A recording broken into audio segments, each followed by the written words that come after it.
Oi, oi, Antepost bet number 4 going live on the channel.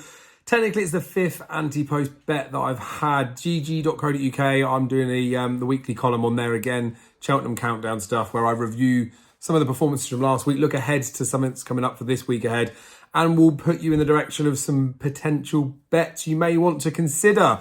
The one that's not been videoed on this channel was last week, Facile Vega, Galopin de Champ. A double that paid about 15.5 to 1.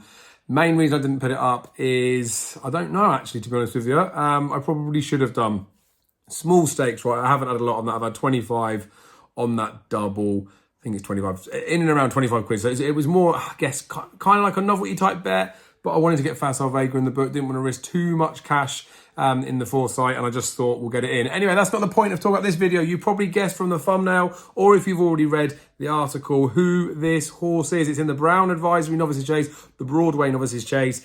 It is Florin Porter, right? Top price 12 to 1. That's with Bet365, Corals and Ladbrokes. General 10 to 1 poke. So for the purposes of me putting this one up, I'm considering him as a 10 to 1 poke, right? So if you can get on, you can get on. If you can't, you can't. Now, I do get that this horse is a 8 turning 9-year-old. And I know that puts a lot of people off from an age perspective. And to be honest with you, sometimes it does me too as well. But in this particular instance, I'm not so fussed. I don't think maturity is an issue when it comes to staying chases. It's not for me as though it's like a last resort type thing. Like he's won stayers hurdles and they sort of had to go again last year. Didn't quite look the same horse, and I didn't expect him to do what he did on his chase debut. So I'm as, I guess, shocked, or I'm as unexpected about this one being a selection now than I would have been at the start of the season. Like I would have been keen to see what he's doing, but I probably would have said he's a stairs hurdle horse going chasing,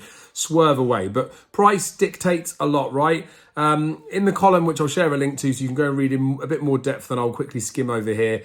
He, on the time-wise, right, a lot of people were talking good about it. I think his final 2-mile circuit was a couple of seconds slower than Dancing on My Own, who just ran over 2 miles. That's courtesy of Daryl. He would have written in his article on Betfair, to go check that out if you want to know the time stuff. A couple of other people that tell me time bits as well were very complimentary of that first race, which is why we all got stuck into Broadway Boy on Saturday or Sunday. Saturday, I think it was.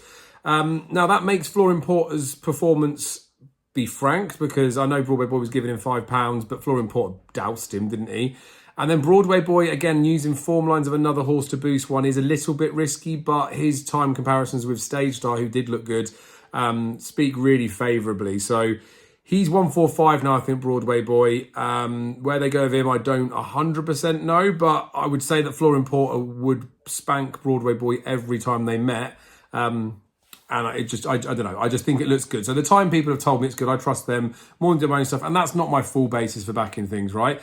Now, he is a stairs hurdle winner. Peaked last season with RPR of 160. He has done like 168s, I think, in his past when he won his stairs hurdles. But the reason I'm bringing that into the equation now is often we'll see horses making their start of the season run, and you might compare their performances to how they've run in previous seasons. So look, the classic one would be Allaho and Stage Star. We'll look at them. Allaho did 170, which is a bit below what he's run before, but still a good number for a first-time figure for him. And Stage Star, fresh now, did a 171, the Racing Post ratings gave him, right? So you're kind of expecting them to be improved season on season. Now, when it comes into novice chases, this is why I put that post up before, it is far easier to go and win novice chases than it is to win open hurdles, regardless of the standard in any division.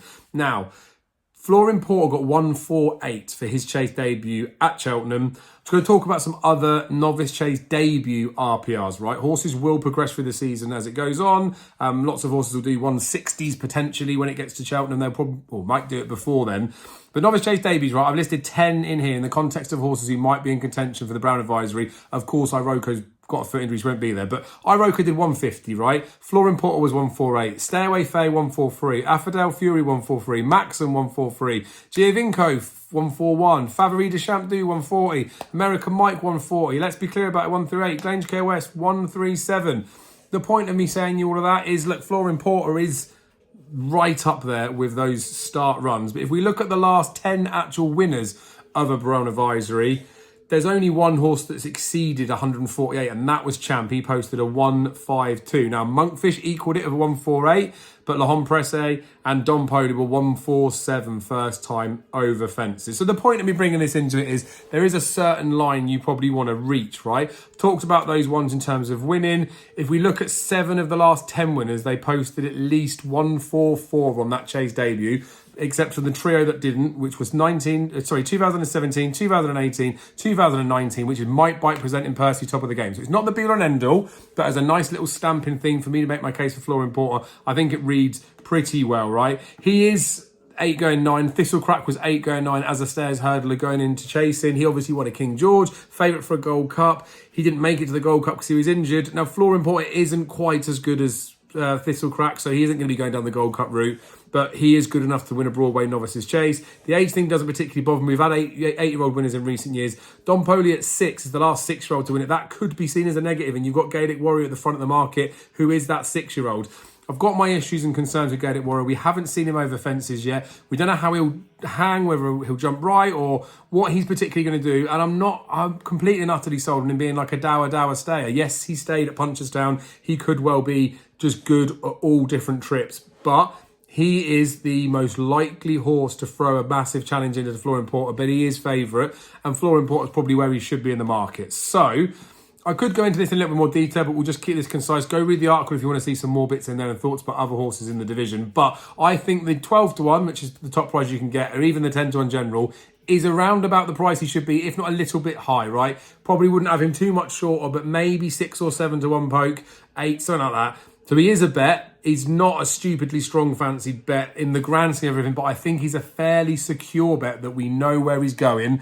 And if he does go and win this Florida Pearl at the weekend in good fashion, that's going to be a real impressive start. The only horse he's got to beat pre-Cheltenham would be Gaelic Warrior. And I don't know if they'll face off against each other. But imagine he did beat Gaelic Warrior for whatever reason before there. Whether it is just because he's better than him, whether it is because of Gaelic Warrior's jumping. We know Flooring Porter jumps well. We know he's got an engine. We know he's a fast horse. He's done it at Cheltenham multiple times. So Flooring Porter for me, I've had 50 quid. At 12 to 1, I'll share it up on the screen before I quickly edit the video and post it for you guys, so you always get to see that.